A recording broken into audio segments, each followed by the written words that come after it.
Well, let's talk about Calendar, kind of a benchmark Yeah, I keep forgetting you know all about this. Yeah. show on television. Um, Describe the series for us.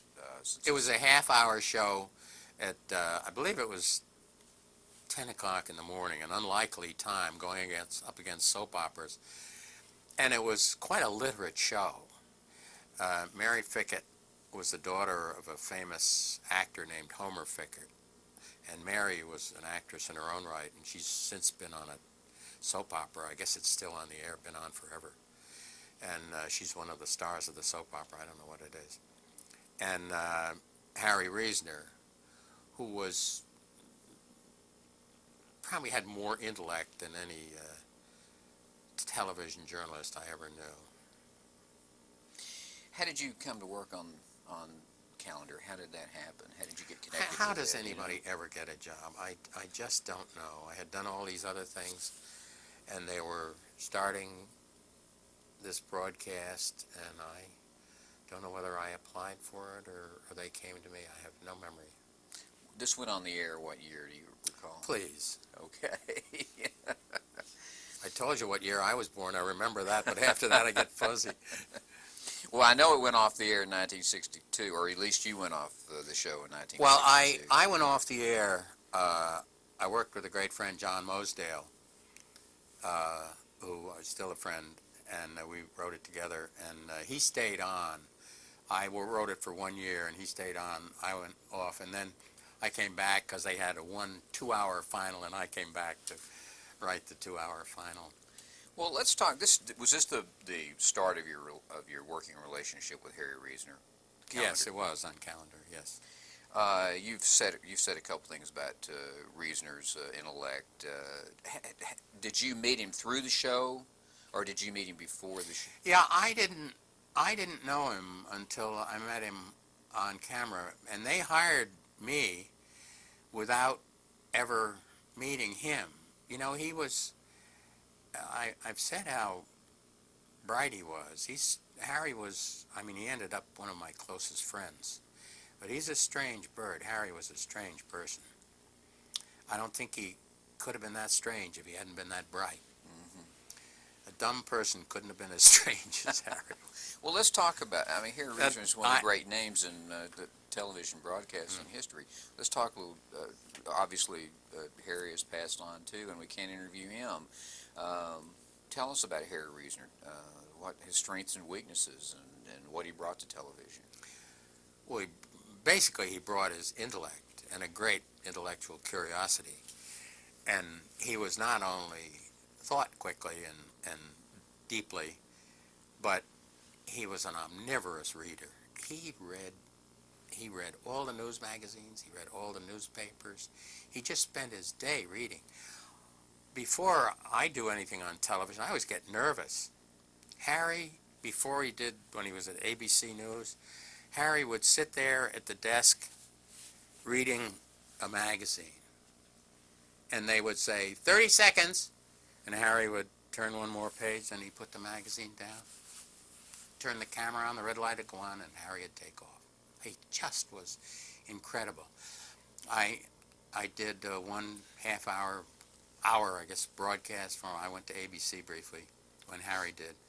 And I did an hour documentary called A Small Town in Iowa. It was the story of Harry's hometown, although it could have been any hometown. It was just typical of an American small town. And I remember I had a rather long opening. We were in the middle of the town, and we had rented this huge crane with an arm on it. We had the cameraman up there in the center of this small town. And Harry was in the middle of the town. And I had this opening of about 2 minutes, long opening.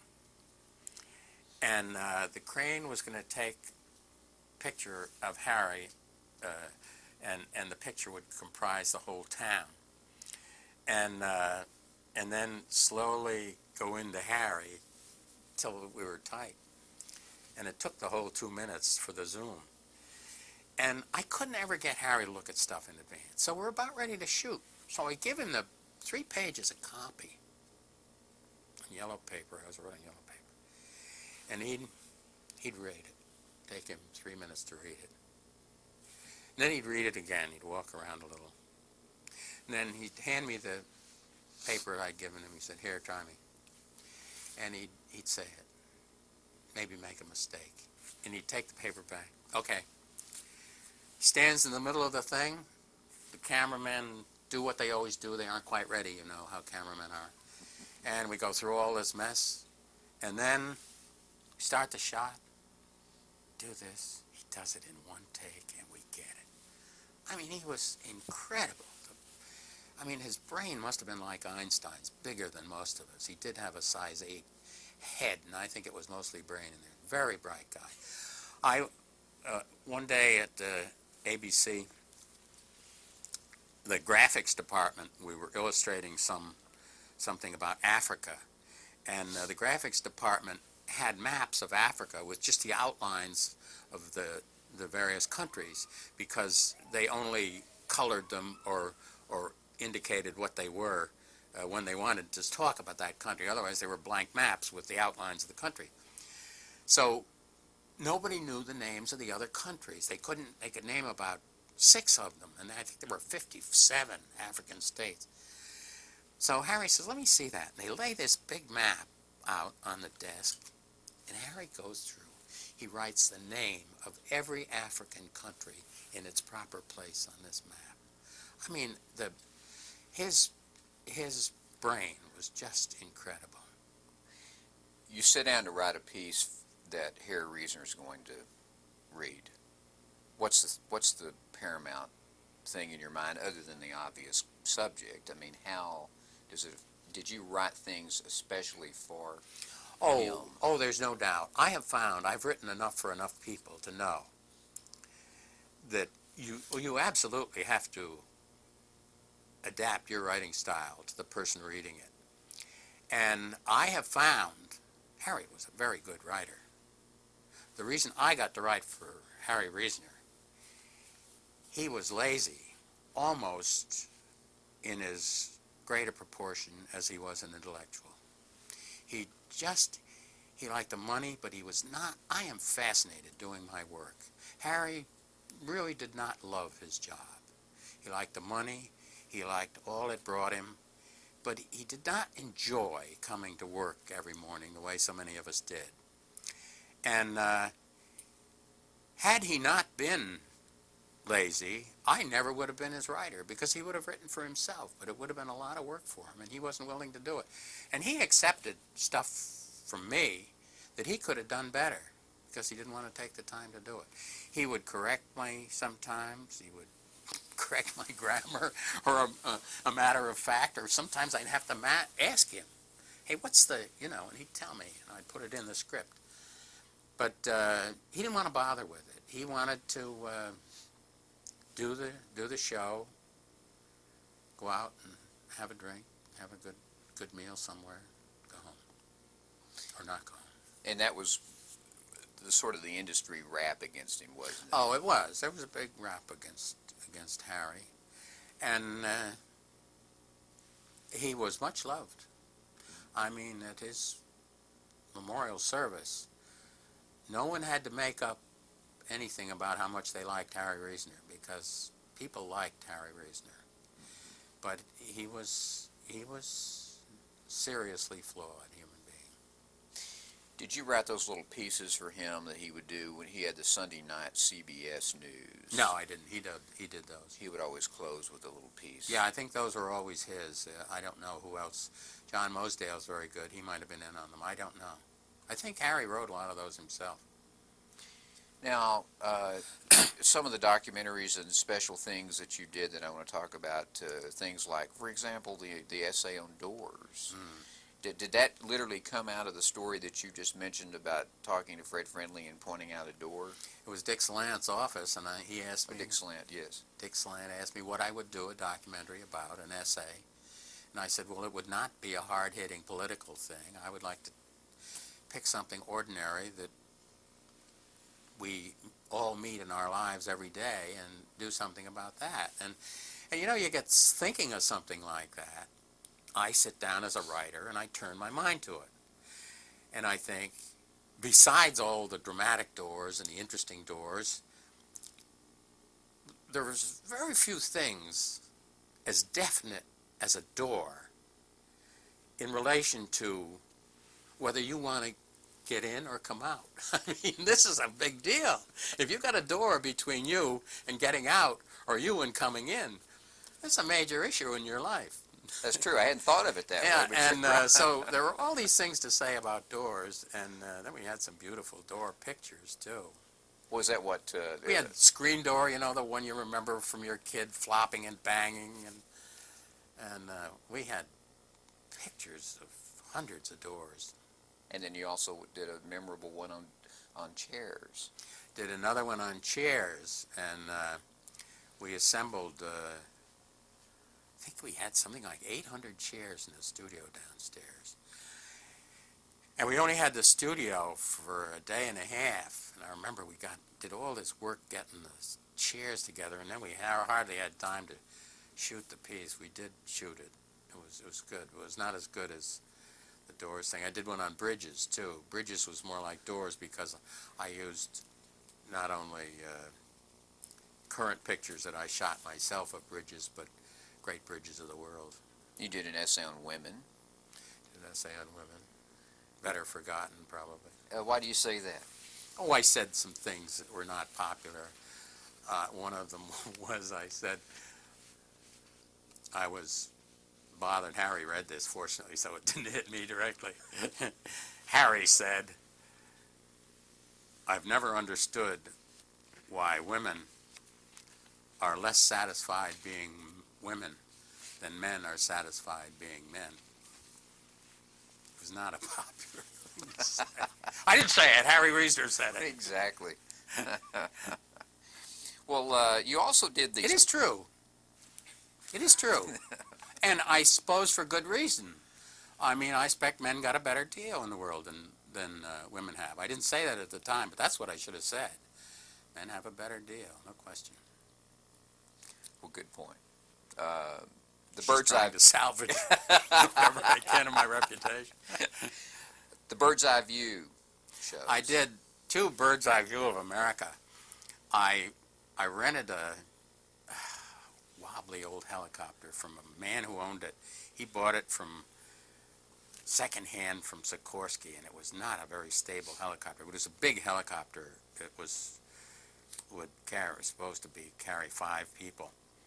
And we took this across the country with just a pilot and myself and a cameraman and a sound man. And we got across the country, but gosh, we ran out of gas in it out in where all those 4 states come together, and we had to walk for 20 miles, and we found a farmer with a gas tank, and we took this kerosene back and started up there. I'm lucky to live through that first helicopter, bird's eye view of America. Then it was okay. It was well received. This was in the early 60s, but then in, I guess it was 70s or something, I forget, I determined to do it again. And this time, Sikorsky gave us one of their best helicopters, twin-engine helicopters. It was a beauty. And they gave us 2 of their best pilots, and we paid for all that, but they didn't charge us anything for the rent of the helicopter. And it was still expensive. And we had 2 station wagons underneath us, 2 mechanics who came along. And the trip across the United States and back, we went south and then up across the Dakotas and more northerly. And the trip took us just 3 days short of a month. And the mechanics caught up with us for all but 5 days. And they couldn't stay with us always. But the rest of the time they drove all day. And we were tootling along in the helicopter. And we were in communication with them. And they found us and we'd stay at a motel. And the poor guys would work all night screwing the helicopter back together again. And doing everything, the maintenance on it. And that's a beautiful picture. Matter of fact, the British have made a whole series based on it. They saw it and liked it and set out to do a whole series on various parts of England. Then I did one on Scotland, too, called A Bird's Eye View of Scotland. And that was just beautiful, and I had an editor who was very good. We used some music, and it's haunting music with the... I'm not naturally, as a writer, I'm not naturally taken by music in my documentaries, but sometimes when the picture and the music and the words come together, God, it's a thrill for a writer. And it did in A Bird's Eye View of America. A Bird's Eye View of Scotland. It was beautiful. Music was so good. When you started that first tour, the first show, Bird's Eye View of America, did you have anything in mind that you wanted to shoot? I mean, what was the concept you were trying to carry out? Well, I think usually as a reporter, this is not a popular idea for a reporter to express, because it reinforces the opinion so many people have that reporters are biased. I think most reporters, when they start a story, have some opinions. It's okay to say you don't and that you're starting fresh. But you very seldom go out without having some idea of what you might find, hope you find. And in this case, Bird's Eye View of America, I had driven across the United States twice, and I was so impressed by the surprise of so many things I saw that I thought a lot of Americans would be surprised, and I wanted to show it to them. There's so much empty space. Here we are crowded. You know, we got coming up 300 million people. Still got a lot of empty space, and we're crowded into these city areas. But there are vast areas in this country where nothing. Nobody would ever want to live there either. You know, it's God-forsaken, people-forsaken anyway. And were you trying to contrast the difference in change in time between those two programs that you did? No, they were unrelated. Unrelated. The first one was black and white on film. The second one was done video in color, and it was beautiful. It stands up being shown today. They still show it once in a while. CBS sold it to Fox or something. Then you did The Strange Case of the English Language. Strange Case of the English Language. That was fun. Harry did that. It was, the English language is a hobby for me. I like it. I think I'm chauvinist enough to think it's the best language in the world. It is dominant in the world, not because we are dominant militarily and economically. The English language is dominant because it's the best language. It's the most useful language. It's by 5 times the biggest language in the world. Nobody comes close to having this many number of words. And you can get nuances of meaning with the English language, which you can't get with any other language. The French, for instance, no one would contest the fact that French is a prettier language. It sounds better. It's more musical. It's nicer in many ways. But it's constricted by the French Academy, which has limited the number of words that it will take in. That's why the French for slang are dying for American slang words, and they take them in, even though the French Academy won't let them into their dictionaries. But English is just a grand language. As somebody said, no language is perfect that pronounces C-O-L-O-N-E-L, colonel. But it has some shortcomings, English, but it is still such a useful language. There was a man named Mario Pei, who was one of the great linguists who ever lived, and he wrote books on the English language. And I met him once, and he just, to myself, in a room we were in together, he spoke a lot of different languages, and he wrote 2 sentences in English. Then he translated them into 5 other languages, one of which was German. And the English, it was this much on the paper. And by the time it got to German, it was this much. And, Vietnamese, English is just, because we have our choice of words that mean specific things, it is more succinct than any other language. And so this was really, in doing this essay, and this show was kind of a labor of love for you. Yeah. I was trying to point out some things. I remember one of the things on it was, I still get complaints sometimes for retired second-grade English teachers of my grammar, because I don't use the subjunctive very often. I very seldom say if I were, I say if I was. The subjunctive is dying. And I don't do whom very much. Sapphire says, if whom sounds right to you, change the sentence so you don't have to say it. And I am always interested in the language, and I remember one item in little bit in the English language hour. I started saying that because I sometimes find myself misplacing the word only. And one of the things I wrote on the blackboard in the show was the fact that you can put the word in almost anywhere in a sentence. I only punched Walter Cronkite in the nose. I punched Walter Cronkite in the nose. I punched Walter Cronkite in the nose only. And you can put it anywhere in that sentence and it makes sense, but changes the meaning. Were you involved very directly with the documentary Sinatra, which has some notoriety? Not notoriety, now, notoriety but fame. is a pejorative word. Yeah, I object. Why has that fame. gotten popular? The pejorative use of notoriety. I know sometimes people use the term notoriety now just to mean that it's well known. Popular. No, yeah. notoriety No, I should say is the pejorative. fame. The fame. Pejorative. Yeah. The fame of that show. Well, it was a good show. Don Hewitt produced it. He's not bad. And we were lucky. I wrote it. We were lucky. We got into the recording session of Sinatra singing that great song when I was very young, when I was 17. I don't know the name of it.